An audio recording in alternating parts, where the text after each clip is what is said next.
wifuza yuko tuza kugusenga, uzi yuko ari nta mwete tugira, tunanirwa guhata kukwinginga, ariko Mana udutsindire ingeso y'ubute. Ikaze mu ndirimbo y'umunsi.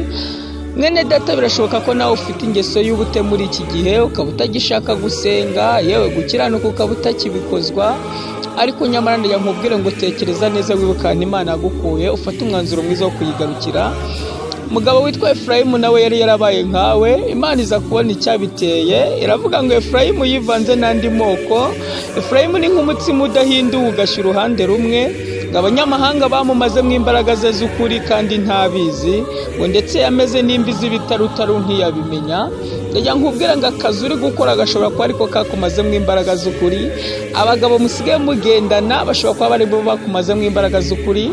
Urubyiruko musigaye mutemberana, fiyanse usigaye utereta, birashoboka yuko ari wakumazemo imbaraga z'ukuri. Nyamara ijambo ry'Imana rirambwira ngo nimuza tujye inama, ni ko Uwiteka avuga, ngo naho ibyaha byanyu byaba tukutuku ngo ndabyeza bibe nka sherege.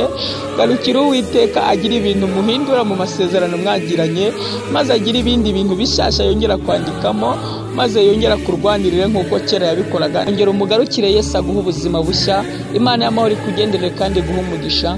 Amen.